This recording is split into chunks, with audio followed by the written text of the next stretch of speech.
up? It's your boy Roy Jones Jr. and right now you tuned into World Combat Sports.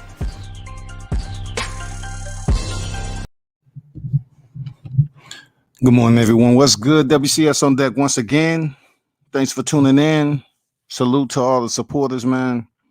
I decided to jump on here kind of early this morning, quickly, because it's a busy week for me. But I just want to touch bases on a couple of topics. Primarily, the feedback I was getting off the live I did yesterday about Charlo, Mell Charlo, that is, who contends at super welterweight, who went in there and fought Brian Castano. We're gonna pull up the scorecards and take a look at the inconsistency that happened, on the scorecards. Of course, Nelson Vasquez, he stood out the most with that 117-111 score that he had on there. And it should be noted that when it comes down to the commission, holding these judges accountable, yeah, if it's detrimental enough that they open up some serious scar tissue, because what I mean by that, boxing has a habit of judges ruining fights. So if it opens up enough scar tissue to make something bleed and boxing looks bad, then they might do Adelana Bird and suspend them for a little bit and then bring them back. It's just too obvious. Like if you peel back that Band-Aid, and you call shit to bleed and say, oh shit, that was too much. That was just too much what you was trying to do right there. So we got to give you a small little punishment, and then we'll bring you back. Nothing is going to happen to Nelson Vasquez for that unbelievable, magical score that he came up with in favor of Charlo, but it happens in boxing. Let's get down to it. Brian Castano, in my opinion, should right now be the super welterweight undisputed champion. Now, some of you need to just put a bow tie on your suit of ethnic association. I understand that some of you support Charlo from his boxing. I know some of you support Charlo as a black fighter, and others support Charlo in his hometown, his footprint. Just respect him as a fighter in general. You might have some history behind, coming up with Mell Charlo. But check this out, though. We really have to put an understanding on holding ourselves accountable for what we've seen in there. Boxing already has enough corruption as it is. And then the second layer of corruption comes from the YouTube media. Yes, we have a voice. Yes, we can send messages. Yes, we have a platform to radiate those messages. But some of these narratives are extremely biased when it comes down to certain individuals. And you can sit up here and protect, you can advocate, and you can say what you want about trying to convince me that Charlo won. He did not win Saturday night. Charlo did not win in my OP. In my OP, Charlo did not win. Of course he felt good with a draw. Of course. Of course he did, because he gets to retain his title. Castano retained his title. You know what I'm saying? Who had more to lose? Mell Charlo. He's the unified champion. He had more to lose. So of course he was cool with the draw. King T on the building. Salute WCS. Salute to you, my brother. What's good? Antonio Robinson. What's good? How you doing, King? King Mitch come back. What up? What's good, Mitch? Always good to see Mitch in the live chat, man. Supporting the channel. Real talk. Teal said, boxing has always been a dirty sport. Man, Stormy B in the building. Good morning, my brother. Man, damn good live yesterday over there with Drew Titan. Tay Jones is on there. Yeah, Facile on there. Facili. I mean, that was a damn good live, man. Real talk. And Trick Noti, of course. And man, y'all make sure y'all subscribe to Stormy B. That shit was educational. I ain't gonna lie to you. That shit right there was an educational live, man. So y'all brothers continue to cook out here and educate the general masses out here on this social media platform called YouTube. But when I look at this fight right here, right? I just say Mell Charlo showed heart. He showed enough heart not to quit when he was getting rocked. I'm not saying Brian Castano wasn't hurt doing this fight, but what I'm saying is Mell Charlo showed heart, man, and at times he showed heart. It wasn't the type of heart that he was willing to engage after being touched. It was the kind of heart where, okay, when it was time for him to reset, he knew he had to get up out of that firestorm and then try to figure out. You know, he showed the kind of heart to understand that he couldn't hurt Brian Castano. So therefore, he really didn't run the whole time, but he chose not to engage. And that's where the courage comes in at when I was talking yesterday about Mell Charlo. The lack of courage to just go to the dark side. The lack of courage to say tonight is tonight. It's the night that I stand on all 10. It's tonight is when I sit up here and change his level and go to a place I haven't been. Even Charlo said it. Charlo said, I never experienced that. So therefore, since you never experienced and the way you presented yourself in the media, in boxing, and the talk and the verbiage and the energy that you give other fighters, I was expecting that courage to come out of you, bro. The type of courage that changes everything, that turns it into a war. The fight fans are still looking for you, Mell Charlo, for that war that they can reflect, turn back the pages on this fight and say, check this out right here. Check this fight out with Brian Castano and Mell Charlo. That was a motherfucking war. That shit was a war. It's not as easy as you think when you look at Gervonta Davis and Mario Barrios. It's not as easy as looking at Lubin Rosario. It's not as easy as Teofimo Lopez and Vasil Lomachenko.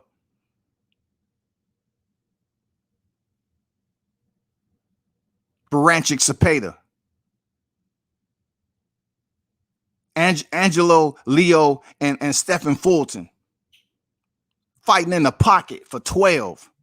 Fighting in the motherfucking pocket for 12. And of course, the man himself, the WBC king, Deontay Wilder, who wasn't even 100%, stood up there fighting for his fucking life. Heart, courage, honor, all that shit.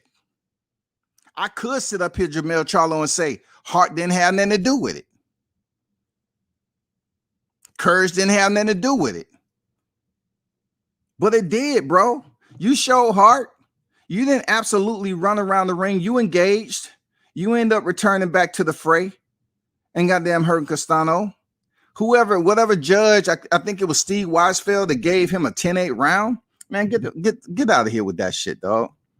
You know how much damage it take? I mean, let's go back to Mickey Ward or Turo Gotti. How many 10-8 rounds did those guys receive when they were still on their feet?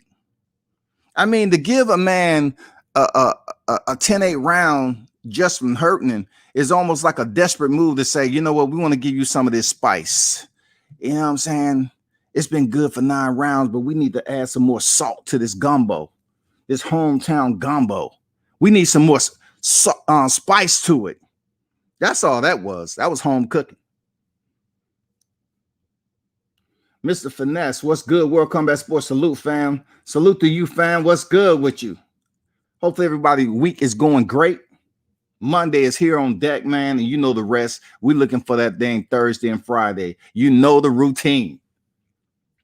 You don't got a war in the undisputed fight. You're taking too much risk. So Charlo didn't adjust. Okay, so I think what you're saying, you don't have to go to war in the undisputed fight. Why not? Why not? Did Josh Taylor stop Jose Ramirez? Did they go the distance or did he stop him? Which one was it? That was an undisputed fight. Did he stop him or did he go the distance? Did Josh Taylor go in there with the intentions of dominating? You tell me. I'm just saying, because I have a lot of people that's favoring Mell Charlo, but yet they don't want to speak the truth, man. Like, I understand if Charlo is your people and you got two individuals that's in life that look alike. You know what I'm saying? They was born on the same day. They look alike. They act alike. I can understand how some of you are enamored with the Charlo brothers. I get it. But when you're fighting the elite competitions and you say you follow the sport of boxing, you have to admit to yourself, man, goddamn, Charlo did not make adjustments. I do agree with T.O. what he said, that Charlo didn't adjust. Absolute facts, bro. Absolute facts that Charlo didn't adjust. It takes courage. It takes courage. It takes absolute courage to adjust. Real talk. It takes courage to adjust, because adjustments may imply or enforce an individual to go to a place they've never been in their boxing career or in the gym. Because if Charlo never sparred anybody like Castano, if Charlo never stepped in the ring with somebody like Castano, obviously he hasn't, then guess what? We can't sit up here and compare the rematch that he had with Tony Harrison and think Tony Harrison was fighting like Castano. You might find some validity in that analogy. Brian Castano did not fight like Tony Harrison now. We're talking about boxer brawler. Castano was more willing to engage with Charlo. But the way he was pulling that jab and then countering Charlo, it was smart. The feints that he was giving Charlo. It's not just clean boxing all the time when it comes to being active on the stick, keeping distance, putting on a clean performance. That clean performance where let's just say Devin Haney. Devin Haney had a clean performance. Even when he was caught, up to the point where he was caught in the 10th, all the way up from the opening round to the 10th, he was clean. I mean, he was boxing, slipping. He was defensively sound.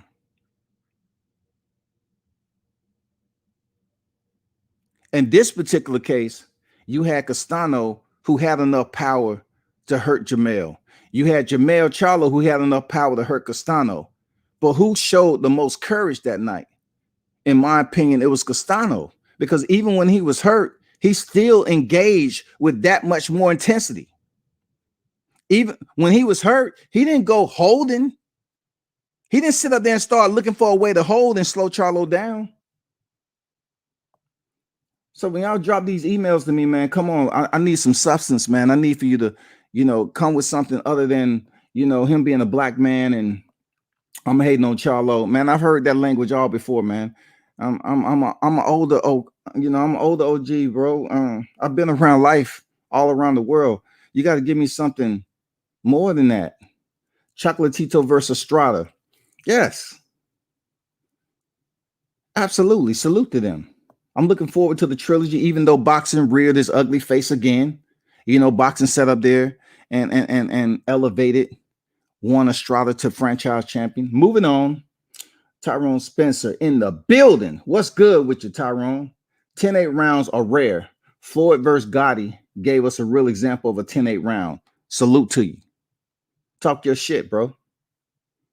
I just didn't think that was a 10-8 round this past Saturday. But that's a solid point. And the fight dictates the phone booth. If the fight dictates a phone booth, don't get on your bike. Hey, real talk. And that's what I'm saying about courage. It takes courage to say, you know what? God damn it, let me get in this phone booth. That means, like Stephen Fulton and Angelo Leo. A phone booth for 12 requires and demands a different type of mentality. You have to stay committed even in between rounds, people. When you in a phone booth and you have committed to keeping that type of space, when you answer the next round, you got to go out there with equal to more intensity to fight in that motherfucking square. I'm talking about the small square, the radius that you and your opponent is engaging in. Even when the round ends and you go up there and you taking that break, that minute between rounds, and you getting your instructions and you thinking about the next round, you cannot falter. You cannot waver. You got to keep the same energy and go back out there and say, God damn it, I'm still here. Let's go. Phone booth. The fight, I would have to say, as much as I would like to say Luis Nery and Brandon Figueroa, I have to go back to Leo and Fulton, because Fulton showed that he can box. But Fulton in that fight fought an entirely different style when he stepped in there with Leo.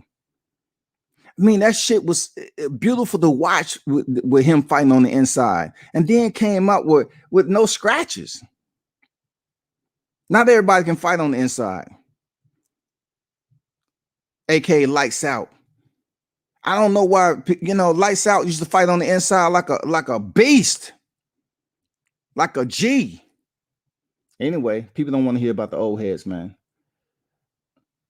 T.O. say that's my opinion. Mell Charlo is 160 pounds.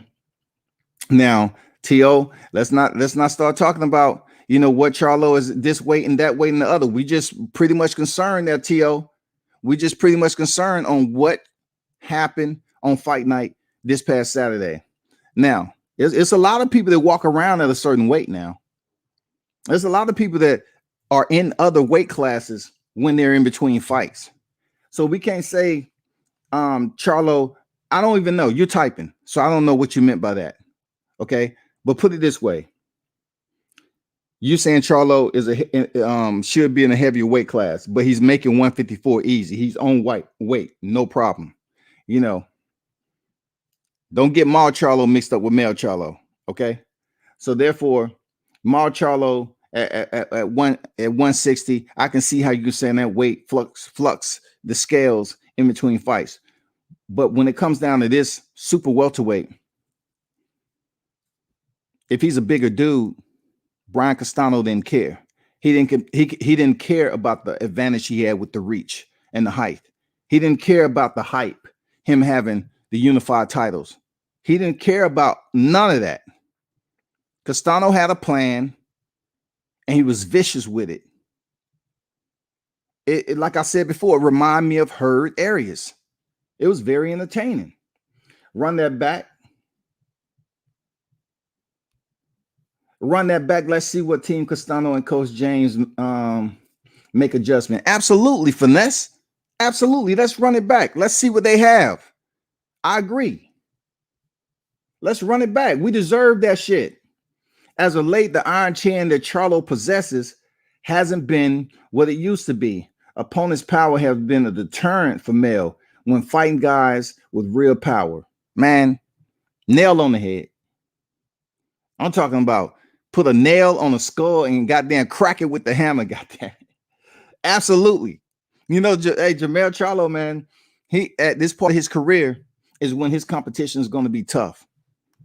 Him and his brother used to be champions in the same division before Mell moved up to 60. Now with the competition like Brian Castano, will we see these cats back in the ring immediately or sometime in 22, 23? Because if Mell Charlo isn't willing to push for this fight immediately, people are going to be like, damn, Castano gave him that work and he don't really want to, test those waters again. The current was too strong for Mell Charlo. The company, that predator, he was salivating too much. He was hungry that night. He needs to go back in there real soon. Don't let this die down. Don't take all the time off, bro. Keep the same energy. Keep the same energy. He has one loss and a draw now, right?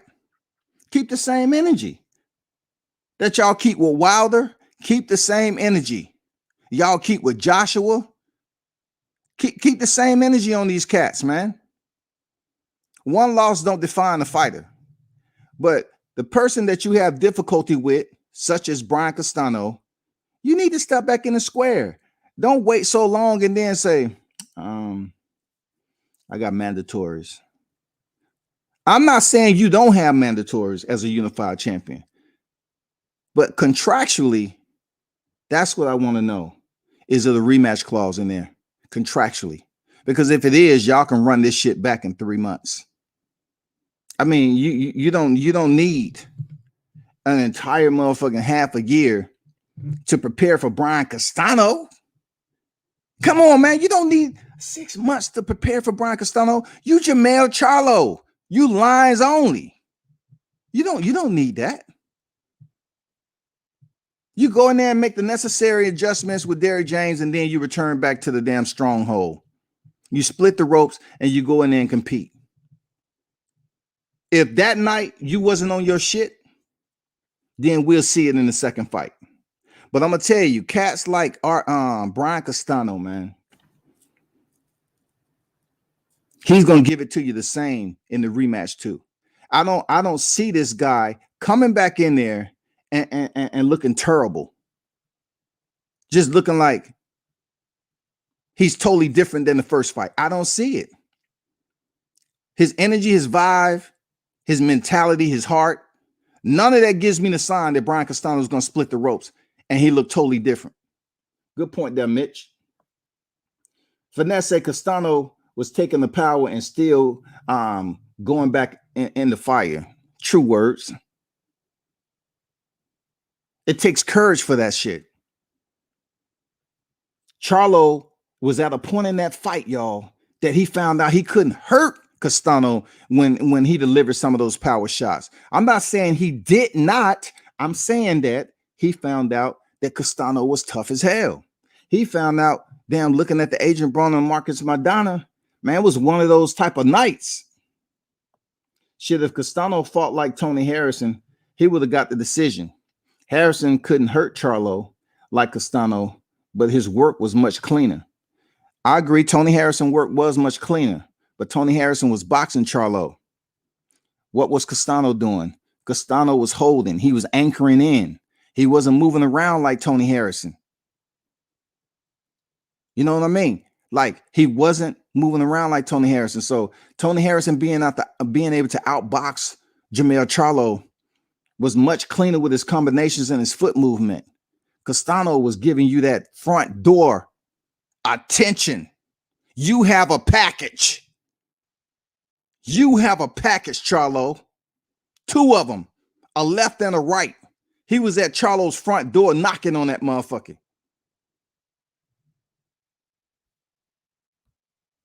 Spence versus Porter. Spence versus Porter.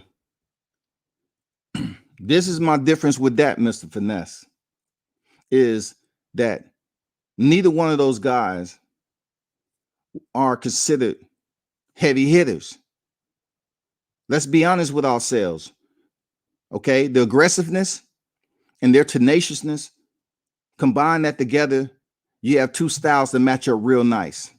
Because you have to understand, Sean Porter fought Danny Garcia different than he fought Spence. Sean Porter fought Yordenis Ugas different than he fought Spence. But the way he fought Adrian Granados was similar to how he fought Spence. But Spence showed he was a tad bit more fundamentally disciplined doing that firefight to catch Sean Porter. Even though Sean Porter was getting off and having his moments, just like Spence.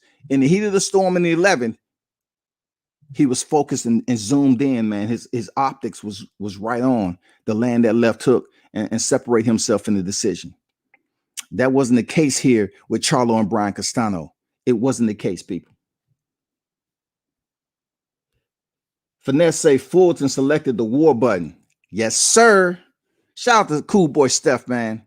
I'm telling you, for him to switch up his style, man, come on, man. He did that shit beautifully. Mitch say Mell Charlo stops Castano in the rematch.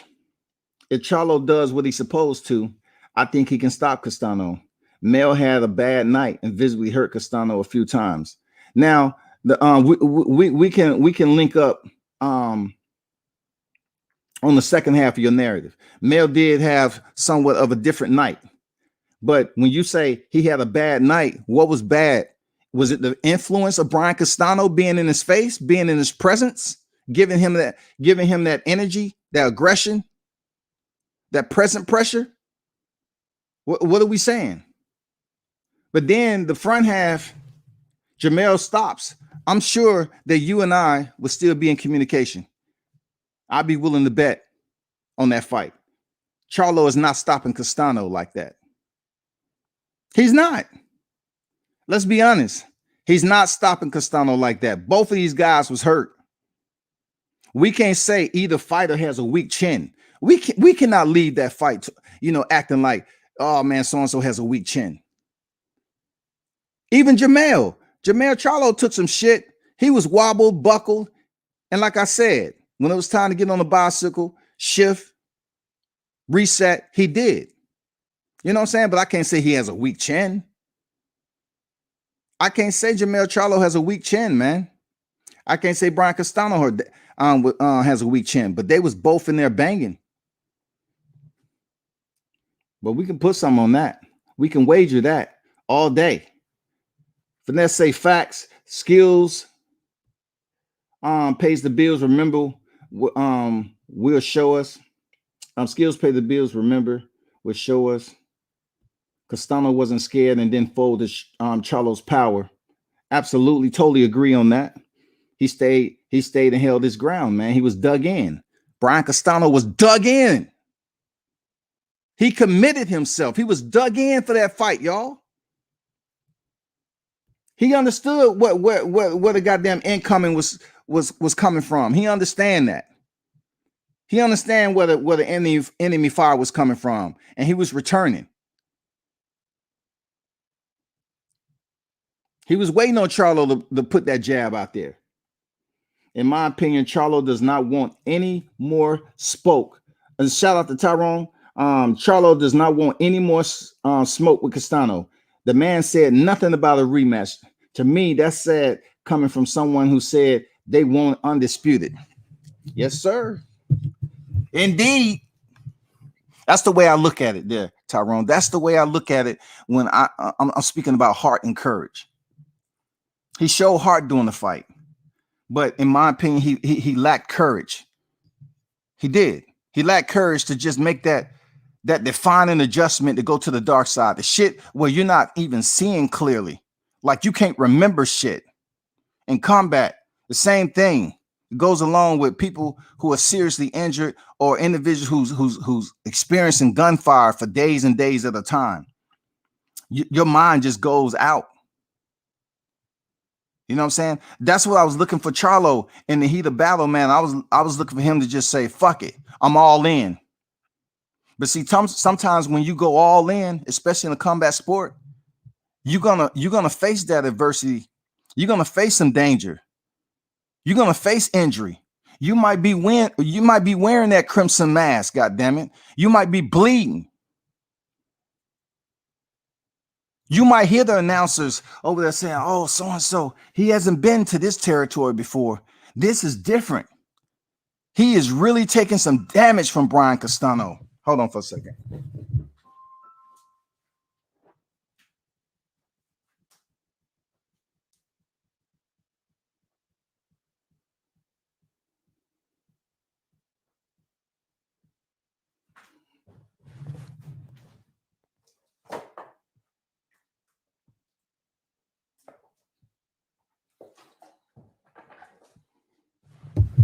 We back.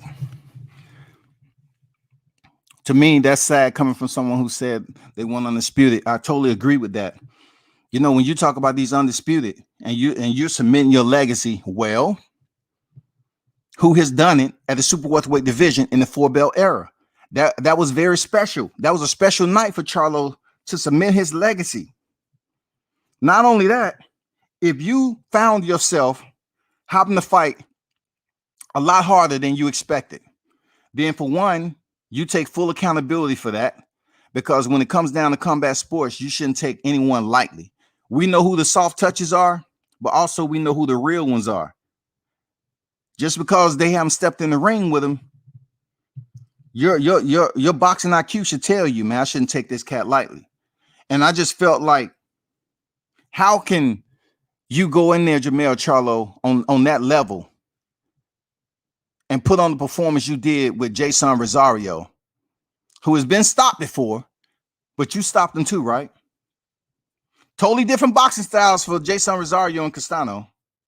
But how can you be in a situation where it's for the undisputed? This is a whole nother level of criteria that's going to go on your chest plate as a boxer. This is a whole entire different credential that you're going to add to your boxing career. Why you didn't lose your mind, dog? Because it takes courage to lose your mind. It takes courage not to care about what the fuck the damn fans are thinking about ringside. It takes courage to know that you about to look different. Your face about to swell up. You got to make that cool boy Steph decision to fight on the inside continuously. You got to keep the same energy when you stand up from being and from in between rounds. You got to go back up there with the same intensity as if you never took a break. Finesse say they both tough as hell, but Mell didn't sound to me like he was in a hurry to do that again. Yes, sir. I absolutely agree. Mell was not giving us that energy, was he? He wasn't giving us that confidence to say, you know what, I want to run this back because it's only right for the fans. Hey, do the fans want to see it? Do the fans want to see it? You know, I could have, you know, I would have been happy if he would have said, do the fans want to see it? It was a good fight, right? That's when you gain more fans off a controversial decision that people not agreeing with. You basically talk to the fans and say, y'all want to see that again, right? We're going to give it to you. No, we got to do this again, Brian. We got to do this again. We have to. We got to do it for the boxing fans. But when you're sitting up there like, I've never been here before, you know, experienced something like this before, and you know, you give them the fans that optimism, man. You unsure, dog.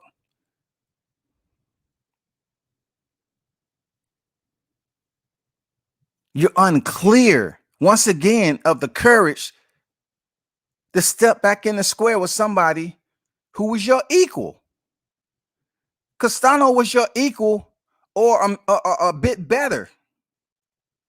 Now people are gonna look at, well, Castano won the fight from Patrick Teixeira, so he really haven't proven himself. He has. You know how he proven himself? He stepped in there with the top 154 pounder in Mell Charlo, and he gave a great account of himself. Yes, sir, he did. Mell Charlo gave a great account of himself. It was moments in there where Mell Charlo shined. But dude, you're the unified champion. As much shit and as much and many boxers have you disrespected in the sport? No, man, I wasn't looking for the dog in you. No, I'm looking for that bear, that Kodiak motherfucking bear. I was looking for, you know, the deranged mental state that some fighters go through and they don't remember shit when they in wartime in the ring. I was looking for you to just goddamn black out and say, fuck it, I got to dig, Derek. I haven't been through this in the gym. I haven't been through this in my career. Tonight is tonight. I got to dig. I got to try to hit Brian Castano with everything I have. Hammers, shovels, mallets, trash cans. I got to do what I got to do. I got to prove that I'm the best at 154. And he didn't convince me of that. And he didn't convince a lot of people of that. Mario Stevens, what's good? He said, I agree, ATL. Shout out to the ATL, the dirty shouty. It's inaccurate to say that Charlo folded when he won most championship rounds. Okay, with respect, Mitch. Always respect. Championship rounds are 11 and 12. Right? Championship rounds are 11 and 12, right? He did not perform well, but I didn't see a fold. You might be referring to somebody else. Did I use, you know, anything dealing with the Mell system You know what I'm saying? When I was just speaking on metaphors, okay, I just said Castano came and kicked down the door, and you know, he had some mail. That mail was his left and his right hand. Folding, I don't think I said he was folding. I know he was buckled, but I don't think I ever mentioned on here that Charlo was folding. You know what I'm saying? I didn't. How can he be folding and he hurt Castano in the 10th? How can that? How was he folding? He was still on the hunt, but the courage that I was expecting for Mell Charlo in certain pockets of the fight, I didn't see him willing to engage like that. Hell yeah, we want to see it. Miss say Castano put this work in. He had a good showing of himself, but he allowed the draw when he lost most of those last rounds. Hey, when okay, let's put this, let's juxtapose this, right? Let's look at when Derrick James was giving him instructions. I believe it was the 9th round. At that point in time, him giving Mell Charlo instructions, then you have to make adjustments and changes, right? Obviously there's a concern coming from your trainer. All right. So we go back to Gervonta Davis and Mario Barrios when he came in there and said, on the unofficial scorecards, you behind. Gervonta Davis went and made adjustments. Yeah, some times where he went to the head. Most of, he was pop shotting Barrios. You know what I'm saying? One shot here, this, that, and the other. But he picked the opportune time to make adjustments to go to the body of Barrios. Hold on, let me plug my shit.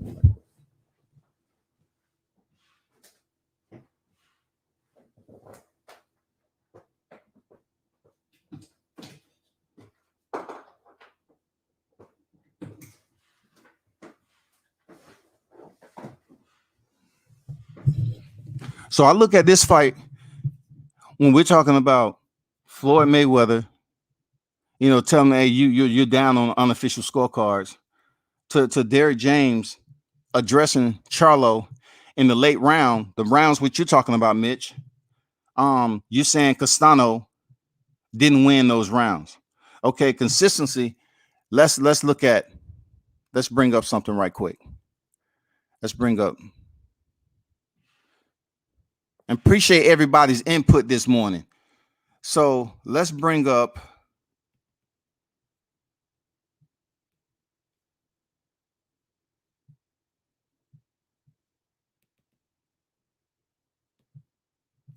hold on for a second.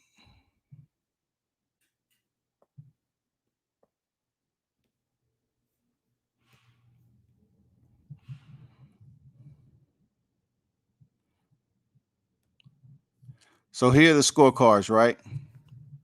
So as you're looking at it from left to right, you have Stephen Weisfeld, right?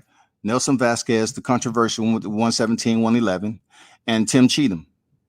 So Mitch, you're saying that Charlo won the 11th and 12th. It's consistent on the scorecards. He won the 11th and 12th. Even his trainer told him he needs the knockout. What round did Derrick James tell Charlo he needed a knockout? What round was it? He felt that he was behind. He felt that he needed to close this out and don't leave it in the hands of the judges, right or wrong. So looking at these scorecards, they was consistent on 11th and 12th and giving to Charlo. That's no debate. So I know you mentioned it several times, but that's not a debate. So what? Do you get extra points? No, the grading system is still a 10 or a 9 if it's no knockdowns or whatever the case may be. So the grading system was applicable to Mell Charlo. 10-9, 10-9 across the board. We can even go to round 10. The only one that was a little bit different was Weisfeld. He gave a 10-8 round to Charlo in the 10th round. Out of 12-round fight, we go from round 9 all the way to round 1. That's when it gets a little shaky. Because mathematically, the numbers gets a little fuzzy. If we're talking about definitively giving the fight to Mell Charlo. It doesn't get consistency from round 1 through 9. It's consistent in rounds 10 through 12, but it's inconsistency from round 1 through 9, and that is a big determination of the fight. Period. That's a huge determining factor in the fight. Look at round 6. Round 6, Weisfeld gave it to Castano, and then Vasquez, he gave round 6 to Charlo, and then Cheatham gave it to Charlo. Inconsistency. Round 7, Cheatham gave that round to Castano. Vasquez gave it to Castano, and then Cheatham gave it to Castano. Round 8, Castano. Vasquez gave it to Charlo, and then Cheatham gave the round to Castano. Round 9, Weisfeld gave it to Castano, Vasquez to Castano, Cheatham to Castano. Let's look at let's look at the second round across the board. They gave it to Charlo. That was a good round for Charlo. But look at round 1. Weisfeld gave it to Castano, Vasquez to Charlo, and then Tim Cheatham gave it to Castano. So who really won the first round, bro? Who really won that first round? Looking at the fight.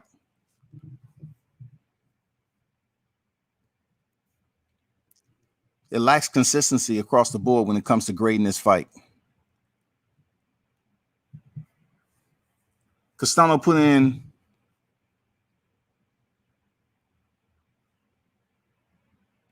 hold on for a second. The fold comment was to someone in the chat. For sure. I got you. Someone said he lost and folded in the chat. Charlo did not fold in that fight, bro. You know what I'm saying? One thing I know about Mitch, he don't come in here talking bullshit when it comes to boxing. He might be on some bullshit sometime, but he don't come here just talking no bullshit just for fun. He know his shit. When he said, I have to talk to Al, I was like, what the fuck are you doing? One thing we know, the Charlos talk their own talk, right? Right? What we saying, right? They talk their own shit, right?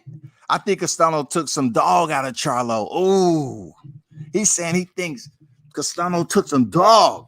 And then you know what I got to say about that. It's different type. It's different type of dogs inside that fence, right? Seriously, it's different type of dogs. Dogs are pack riders.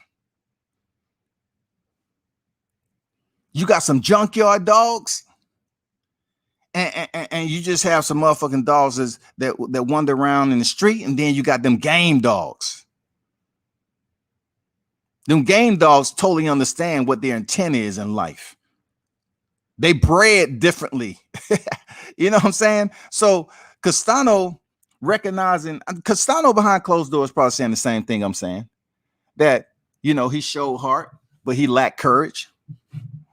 He probably saying the same thing because Castano like, we're in a fight, bro. We're boxers, but we're in a fight. Where's all that shit? Where's all that lines only, cocking your head to the right, lines only all day, lines only, represent Houston. That's what we do up in here. You know, you have another human being that's your co-op that hypes you up too. Y'all hype each other up. Man, come on, man. You know, Mell Charlo, it's not even your fight night and you running and jumping off stage, man. That's why you're not going to get but minimal. You're getting minimal love, bro. I'm not switching up to show no sympathy. You're getting minimal love, bro. Man, both of y'all look the same and y'all act the same sometime. But the more loosely associated firecracker they always want to set it off is Mell Charlo. I didn't see that firecracker. I didn't see that shit. Let me put my shit. I didn't see it. Look at this. Look at this gratitude. Look at Castano. Is it just me, people? Or does Castano feel he has a smirk on his face? You know what I'm saying? That type of smirk where only you can get when you feeling good. You in the biggest fight of your life and you know you was built for this and you showing up. Look at that look on Castano's face. Look at that shit when he's landing that shot. Look at Charlo. I know this is just one frame, but look at Brian Castano's face.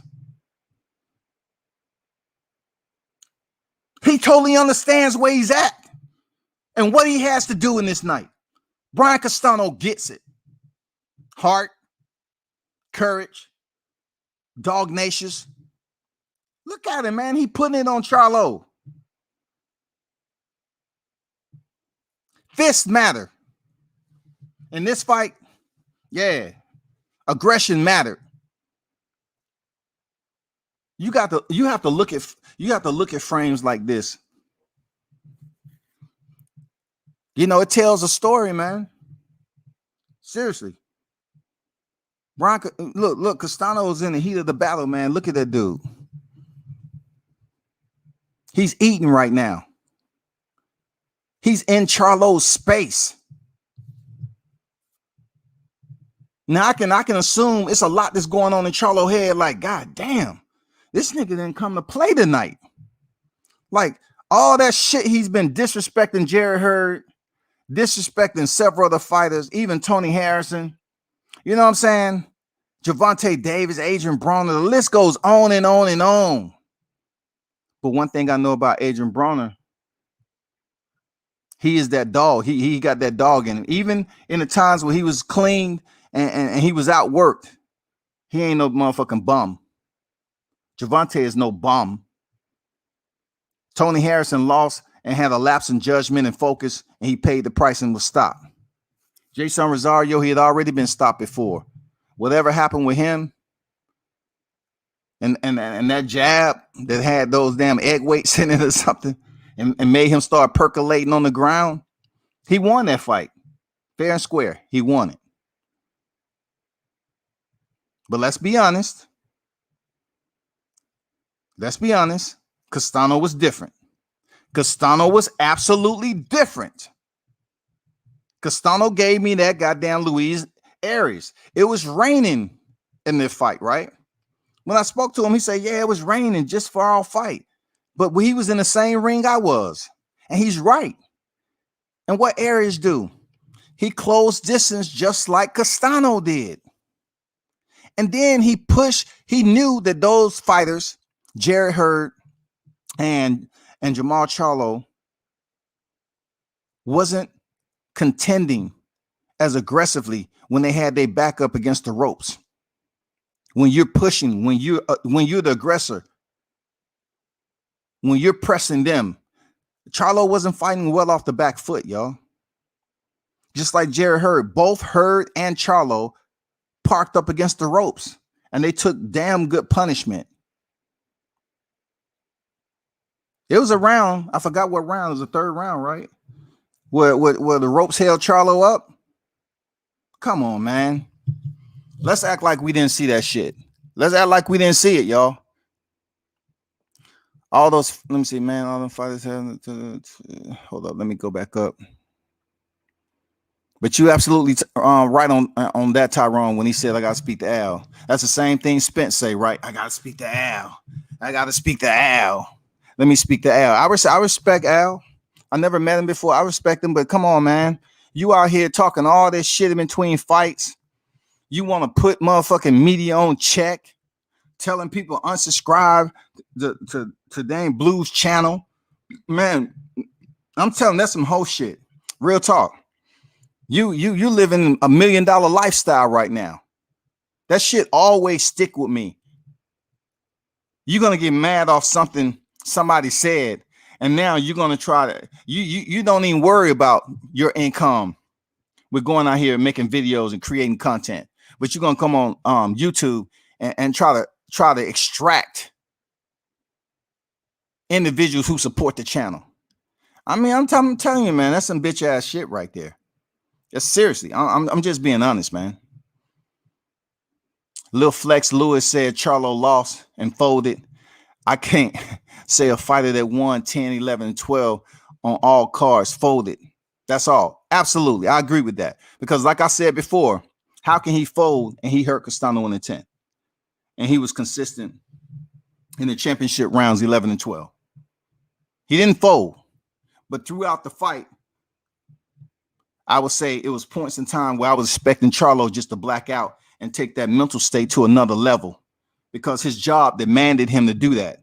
His reputation demanded that he does that. And the reason why I demanded he do it Saturday night, because Brian Castano was forcing him to go there. You know the Charlos ain't trying to look a certain way. Do you see the calmness in Charlo's face accepting that draw? Did you see yeah, yeah. He didn't have that like agitation, that frustration, say, I got to prove to my people in Houston. I got to prove to the boxing fans I'm that dude. I'm that guy. I'm him. He is I.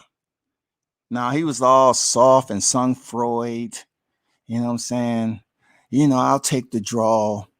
I still got my titles.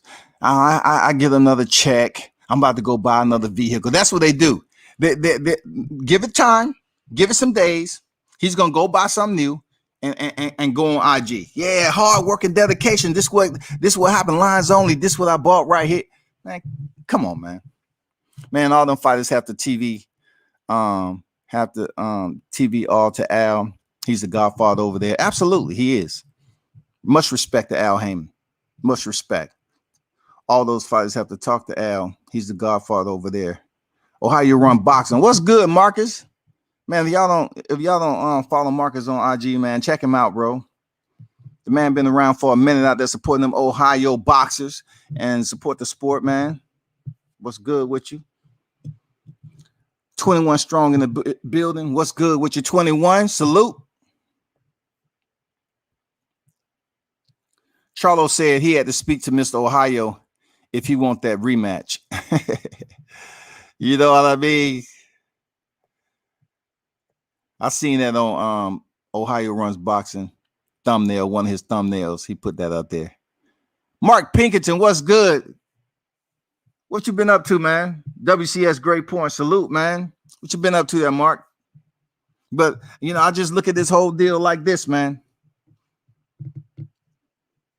I look at Charlo. Is he going to step up to the plate and prove that he's that dude and step back in there with Castano? Because Castano was a tough fight. Now, we want to talk about the greats who didn't step back in there, right? We can talk about plenty. We always bring up Bernard Hopkins and Roy Jones Jr. And better yet, people always want to talk about Roy Jones Jr. being stopped by Antonio Tarver, but they won't talk about them two having a trilogy. Antonio Tarver only stopped Roy Jones one of their fights in the rematch, but they went the distance in the trilogy. See, that right there separates good from great. Just like Lennox Lewis when he was stopped by Hasim Rothman. He still went back in there and fought for his titles. And he regained them. There's so many fights that's out there. There are fighters who are stopped in a bad way. You determine a lot from them when they have to step back in there and say, you know what, I want that smoke. I want to go back in there. I want that smoke again. I want it. I gotta have it. Seriously, I gotta have it. And then you see some fighters that never do it. They never want to go back in there with the fighter again. We rarely see the rematches happen. But y'all know what it is, man. Y'all know what I'm saying. Those of you that dropped all those email responses, appreciate the ones who got it. And then the other ones who was always trying to use that little, 4-letter word hate. I wasn't hate nothing on Charlo. I'm just kicking the way I know it to be. When what my observation was, that's all. I just felt he could have did more, man. Real talk. I felt he could have did more. I felt that his energy outside the ropes is reckless on occasion, very disrespectful. And when you have that mindset, when you want to convince people to fear you to a point, when I just heard Mell Charlo stepping in there with his fight with with Montiel, how he checked media to my don't make enemies. We're media, dog. Y'all sit up here and talk to people reckless, and then you get on here and make threats when you're on a live stream. No, we here to talk to you, attempt to connect with you. But you can't tell media, hey man, don't be asking, because it's a tough question. Oh man, don't be asking questions. Don't be making enemies. Y'all here checking media, man. I don't agree with that at all, bro. Mark Pinkerton said, Ohio. 21 said, when Charlo need to grit down in the fight, he never showed the meanness he usually show. Yes, sir. You know what we talking about. He didn't show that meanness that he showed to Tony Harrison, right? When he came back in there for that rematch, Charlo was zoned the fuck in. He was zoned in. But that's because Tony Harrison allowed him to be zoned in like that. Charlo felt deep down inside he can break Tony Harrison down. He knew Tony Harrison can box, but he wasn't really afraid of, well, let's back up a little bit. He knew he can hurt Tony Harrison because he had dropped him before. You understand? He never felt that confidence that he can go in there and hurt Castano. Castano proved early on he had a layer of toughness about him. His perimeter was solid. So when Charlo started to feel that as the fight went along, he was like, shit, his mentality changed. Like, damn, I'm hitting this motherfucker with some shit. And he's not faltering. I'm telling you, that can break a fighter down too. A fighter who is believing within themselves, they can do a certain thing forcefully, but yet it doesn't have an effect on somebody in that moment, but yet that person is breaking them down in the process. That can mentally drain somebody. That non-physical shit, it can mentally drain a person. Charlo even mentioned, yeah, he was tough.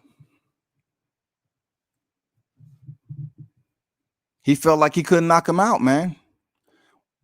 That's a good point there, 21. And shout out to my boy Showtime in the building, man. Y'all better check his streams out, man, and stop bullshitting. Check his streams out, man.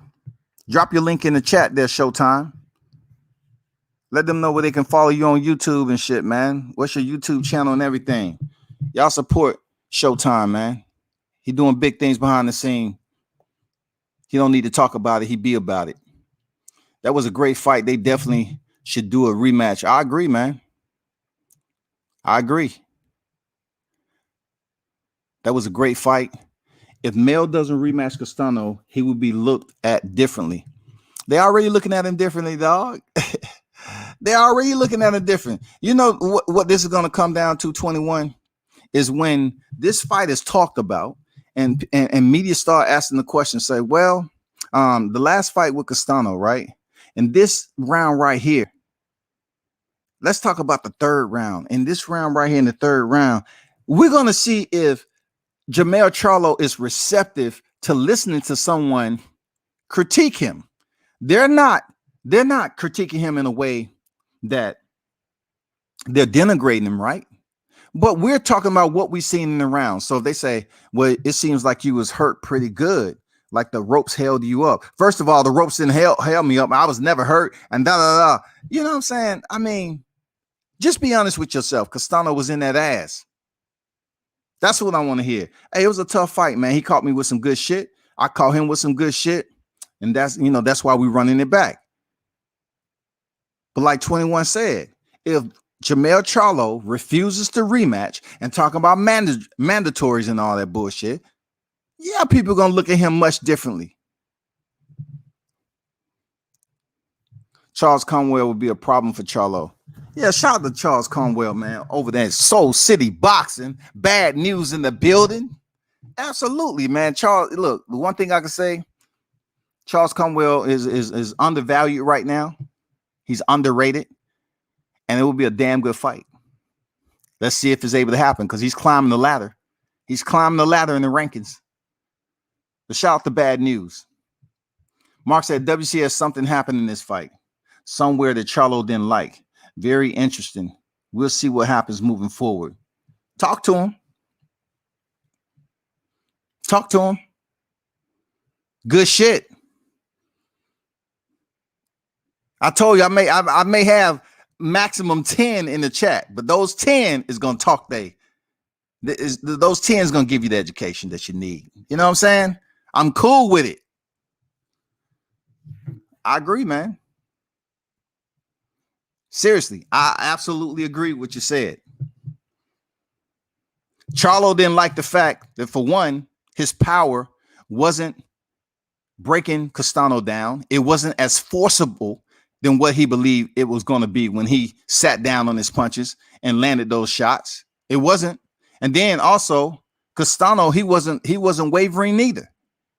So the only thing, look, the common denominator between these two, in between exchanges, was the fact that I felt Castano sustained his aggressiveness. He sustained his dog mentality. He sustained the present pressure. He sustained his courage throughout the fight. He showed the fans that I have committed to breaking Charlo down. I've committed to going in here trying to stop this guy. I feel that I'm a better fighter. Castano never once showed me anything different. Another Argentinian OG in the building, and he represented. The common denominator was Castano showed more courage than Charlo. His courage was he wasn't afraid to stand in the pocket and exchange. He wasn't afraid to take risk.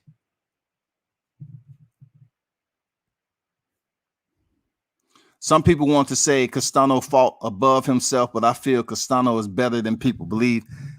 When people say Castano fought above himself, man, that's just because they don't know him. Let's be honest, 21. That's just because they don't know him. They're not familiar with him. So they're going to say, oh, he had a night of all nights. Well, check this out.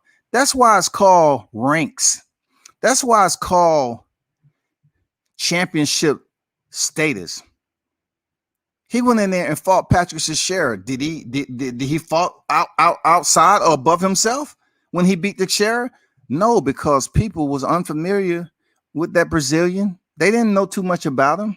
So when Castano came in there and took the title, then they knew the only news that was out here was he was facing Mell Charlo next, the unified champion at super welterweight. But on this night, Mell Charlo would have absolutely been the biggest opposition, the baddest opponent, the most competitive opponent that he ever faced in his boxing career, not Patrick Teixeira. It would have been Mell Charlo. And the way he was able to split the ropes and go in there and perform, he did absolutely phenomenal. Showtime dropped his link in there, man. Y'all be sure to click that link and subscribe to his channel. J8 in the building. Salute to you, my brother. They got to run it back. I didn't consider it a robbery. I never said it was a robbery. I don't think. I just said I believe Castano won. I don't believe I ever said it was a robbery. But I do believe Castano won. Whether it was 1 round, 2 round, I believe he did enough. Now, that 10-8 bullshit that Weisfeld gave to Charlo, man, I don't agree with that. But I do believe that he won, give or take 2 rounds. He won by 2 rounds. Charlo might have spent himself at the weigh-in, all that fighting and shit talking energy. Yes, sir. Yes. Mell Charlo not even in the fight card. You're not even on the fight card. Y'all not even headlining, a double headliner. But Mell Charlo's up there trying to fight the other team like they don't have fighters on their team too. What the fuck are we talking about? Like you jumping off stage and being all crazy. Are you gonna do that shit when it come around to fighting somebody at the higher tier? Are you gonna do the Benavidez brothers like that? That's you or your brother. Are y'all gonna do the Benavidez brothers like that? I mean, what are we talking about here? You're not even fighting, but you sitting up here jumping off stage and causing a scene and shit. All I gotta say, I didn't see that energy at Tony Harrison. I didn't see that when Tony Harrison's in the press conference. That's a classic. I didn't see y'all sitting up here trying to jump in Tony Harrison's face because he basically said we can do it right now. That's when the room, the mood changed and people shifted into positions because they knew Tony wasn't bullshitting around. Charlo was sitting down at the press conference. But at this weigh-in, you got Mell Charlo hopping around that motherfucker like he just took a Xanax. Man, come on, bro. Facts, people didn't know how good Castano was. They didn't know, but they know now. And I need to hear more voices out there pushing for this fight for Charlo and Castano in the rematch. In all the Charlo fights, I never seen someone be more aggressive than him in a fight when it's pressure time. Solid point, man. Solid point.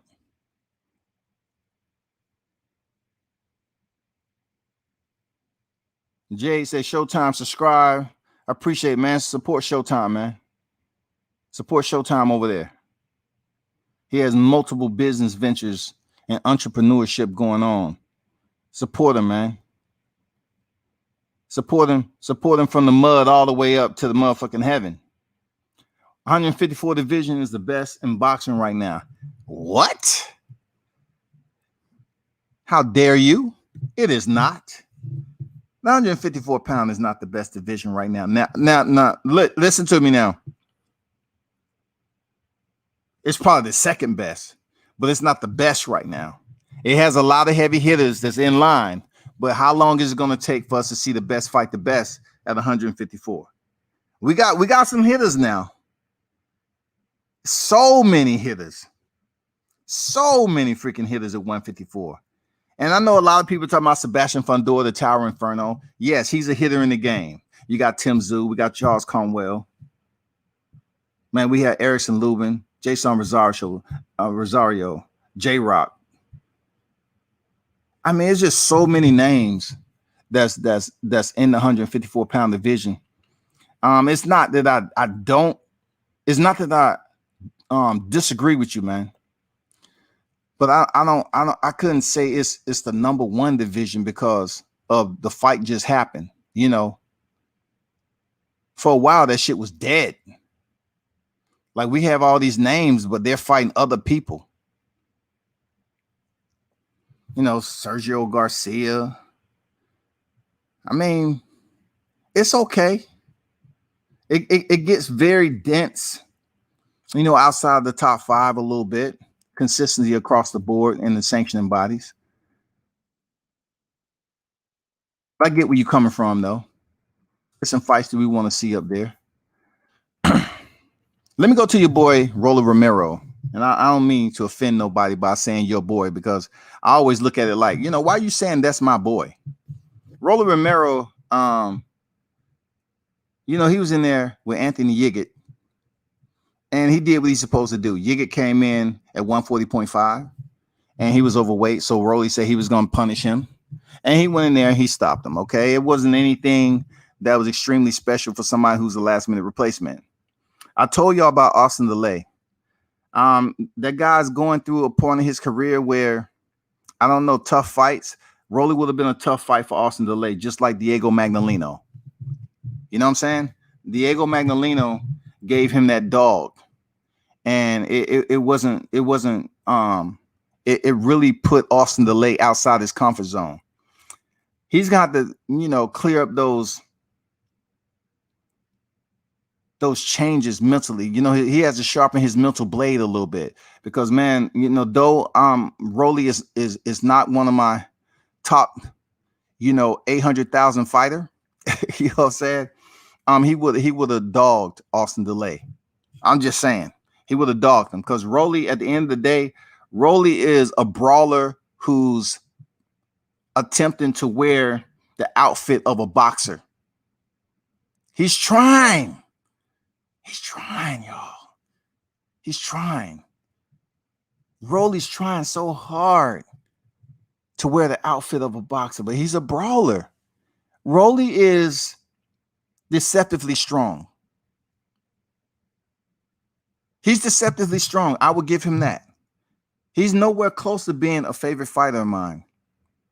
And I was surprised to know who he remembered something I said, because I have to weigh the good with the bad with Rolly. All right. Rolly's a good guy, in my opinion, when it comes down to certain things. Like, I dropped my hood to my camera, and it rolled over there past the barrier where I can go as media, and Rolly went over there and picked that shit up. So that I have that common decency and respect for Rolly as a person, that he would go over there and pick it up. I didn't ask him to. He just went over and picked it up. So I salute Rolly for that. When it comes to his career, though, he still has to grow. He still has to up his level of competition. He still needs to make changes in the gym that deals with complementing his brawling style and his strengths. I know he's trying to jab more, but the way he was twisting his feet up, like he was becoming a pretzel in there. That just takes time with him not sitting down and committing to throwing power shots every single time. Like, when he commits to throwing power shots, he's there. He's planted. He's Rolly. That doghouse shit, putting forearms, cross-facing motherfuckers, that's him, bro. But he called out Gervonta Davis. And I was talking with some people about this. And I say, him calling out Gervonta Davis and him believing that he's a much stronger fighter, Rolly believes he's stronger than Gervonta. He does. Rolly mentality is, you might look like a better boxer than I am, but I'm gonna give you everything you ask for. I'm strong. I'm a dog. I'm gonna give you that tenaciousness, that aggressiveness that you're looking for. That's Rolly's mentality, dog. He truly believes that he's stronger than Gervonta, and he truly believes if he catches Gervonta, he can knock him out. Now, of course, his plan, whether it be offense or defense, let's say offense, because Rolly barely has any defense. For him to give Gervonta Davis that energy, he has to factor in a lot of variables of how quick Gervonta Davis' hands are, Gervonta Davis's defense, Davis' ring IQ is much. I'm talking about middle school to motherfucking professional corporate. I'm serious, y'all. When it comes to boxing IQ, we're talking about middle school education to corporate delegation leadership position. That's how I feel the separation is with Gervonta Davis when it comes to his ring IQ. He's a smart fighter. He might place himself in positions where he take unnecessary punishment, but he's a smart fighter. Now, Rolly is not the fastest fighter. Rolly has problems with his footwork, his foot placement, his balance, especially when he shifts positions. Sometimes he's twisted cross feet, and all that shit. Shit, Lomachenko used to do it sometime. But would I like to see that fight between Rolly and Tank? Yes, sir. I will, because I know what it's going to be. Rolly's going to come out there and try to box Gervonta, and he'll get dogged if he does. And then when that doesn't work, he's going to try to fight and bully Gervonta. That he may have success at a couple of rounds. If he doesn't get knocked out, because for one, we need to see how Rolly reacts to Gervonta's power on a consistent. Because what's going to happen is he's going to be there to be hit. Gervonta is going to be able to touch Rolly at will. So we need to have an understanding, because he said at 140, it didn't matter. 140, 135, it didn't matter, right? So we need to see how Rolly chin or his neurological command center holds up to the incoming of Gervonta Davis. Because that shit is crucial. Y'all know it. Y'all know that shit is crucial.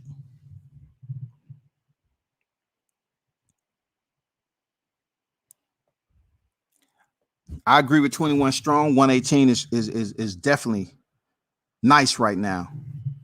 It's definitely nice right now. Shout out to Joshua Greer Jr. He's stepping in there with Maloney coming up. You know, it's nice down there. Few fights to make yet. Harrison versus J-Rock will be a damn good one. Yeah, I mean, we have to see what's going on with J-Rock, man. He pulled out the fight card that was supposed to be down here in the ATL. You know what I'm saying? He pulled out. So I need to see what's popping with J-Rock. You know, anybody know where he at? Tell him, you know, I'd definitely like to chop it up with him. Good dude, man.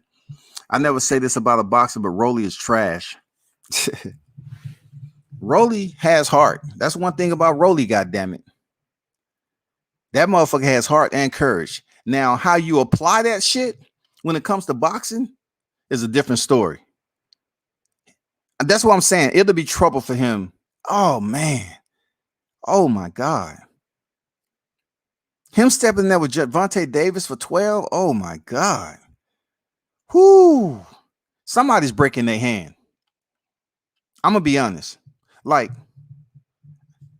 I'm telling you, somebody's breaking their hand, dog. If Rolly truly has an official chin, and he can take that Arturo Gatti type punishment, like, and keep on pushing, it's going to be an incredible night. Like, if Gervonta crack him with some shit, especially if it's a hook, uppercut, whatever, and Rolly still keeps coming forward, it'll be interesting because it's going to be one of those damn fights where Rolly's going to take crazy punishment. He's going to keep on pushing forward to land that one shot. So far, Rolly power, you know what I'm saying? He stays committed to landing his power shots.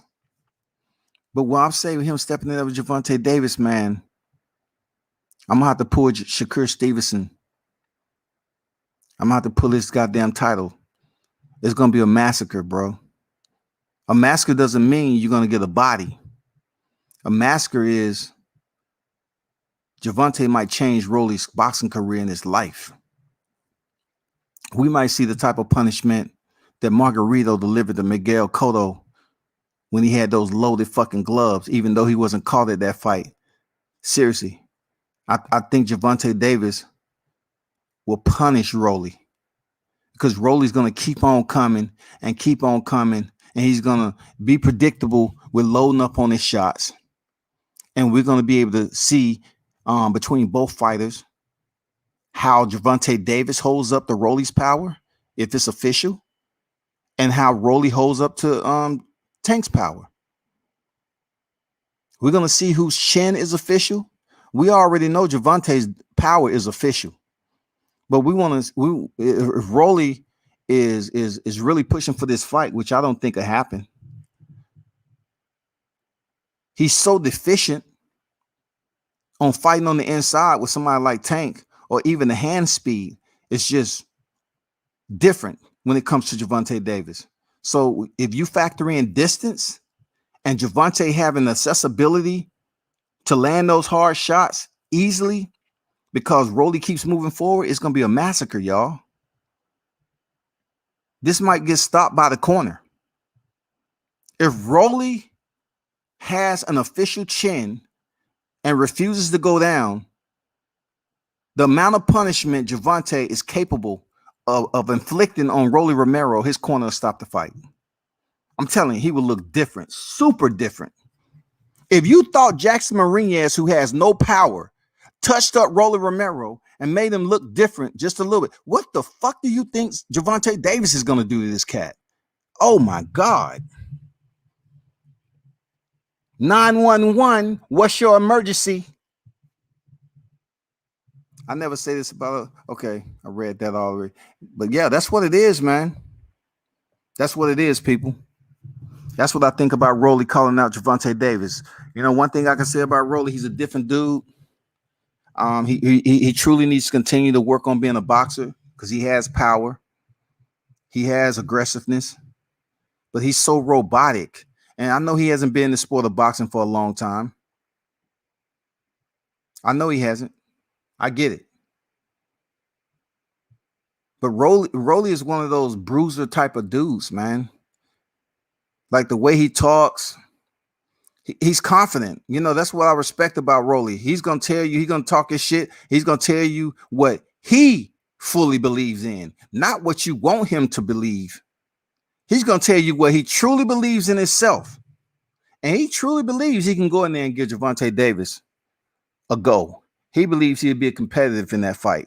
He believes he has enough power to go in there and hurt Tank.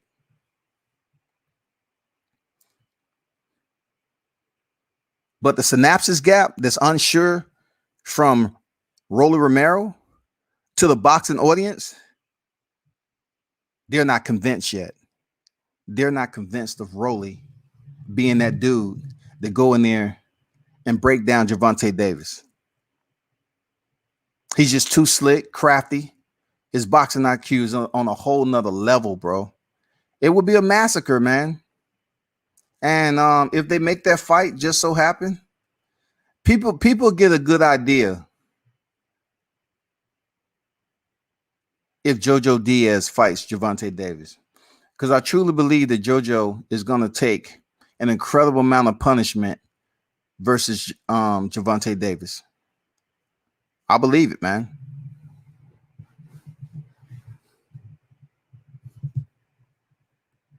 Someone close to Rolly needs to keep him away from Tank. 21 politely is throwing a verbal jab. Politely. I get it, bro. He says someone close to Rolly. That's when you step up to somebody you don't know, really good. But you say, "Hey, is there any way we can talk man to man? Brother to brother. It's no. Look, I'm not talking shit to you. I'm not being negative about this. But somebody close to you needs to make you aware of something. That tank talk that you putting out there to the boxing audience, you don't need to do that right now. You need to continue to build up your experience. Let's not talk about who has this amount of wins comparable to Tank.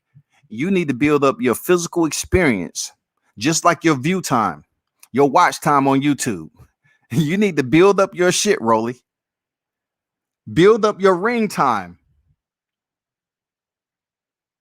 before you step in step in the ring with somebody that's a savage like Tank, with the amateur experience he has. 3-division, 3-weight champion. You can't just sit up here, and Jim Gray asks you that question, and then you say, "Well, I got this many fights, and don't he have like 16?" What? See, Rolly, I'm saying, dude, where did you come from with that shit, dog? Where did you come from with that? Rolly said, don't he have like, were we talking about your boy T.O.? That was puzzling to me. He got 16? No, he's 25-0, dog, with 24 knockouts. He's been the distance once. That's what I'm talking about, Rolly. You need to chill, bro. You need to chill, man. I think, if I'm correct, the last time, when was the last time Tank went the distance? I can't remember the dude's name, man. Last time Tank went the distance, I don't know. Oh, what was the year Tank went the distance? I think his name was Miraz or whatever. Shit might have been back in 2014, man. But either way, it's been a minute. Rolly would be Tank's easiest fight yet. Man, it would be a massacre, bro. But when I say it for Tank, it would be a massacre if he steps in there with Rolly. Rolly, man, I'm telling you, his life would change. His corner will have to stop the fight. It would be a massacre because everything that you look for in a power puncher and a destroyer like Tank, Rolly provides him the perfect physical structure as a boxer to step in the ring and take that punishment, because he don't know when to say quit. Rolly doesn't know when to say. You can see it in his physical aggression when he steps into the ring, that he's used to being in that dog mentality in sparring. He used to doing, dirty tactics, bullying motherfuckers. You can see it in how Rolly moves in the ring. But in order for you to bully Tank, Tank spars differently than he fight. I haven't seen every one of Tank's sparring sessions, but Tank fights differently than he spars. Rolly fights, in my opinion, like he spars. That's a problem. That's all I'm saying. That's a problem.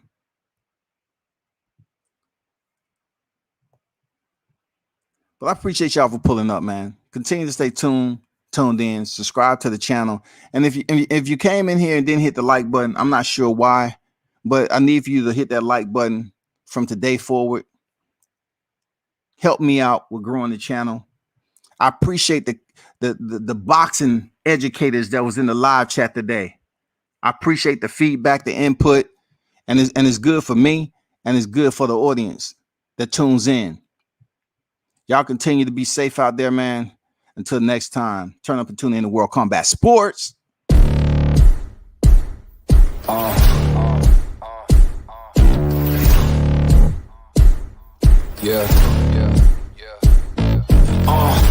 Pardon me and my tone. You can't step to my throne. They ain't working like me. I did this on my own. You asking where we been, huh? I don't know where to begin, huh? All this dirt on my skin. I just came here to win. I'm more than a man, I'm a monster. Somebody call a pastor, doctor. I got a 6th sense for imposters, so now I'm coming for the whole roster. It's not a game, why you playing with me? You could double back, lose track, try and hang with me. It must be in my veins, something you can't tame, cause I break the game. Can't control me. I got the power, I got the keys, cause I break the chains. They try to hold me, I'ma push back, just wait and you'll see.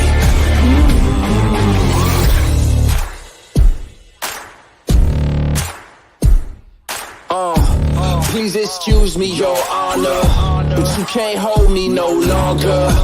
Can't you feel the vibrations? I broke out and left traces. Go ahead, try to catch me if you can, man. You'll be looking all night, I'm the Sandman. New York, London to Japan. I'ma show the whole world who I am. Boom.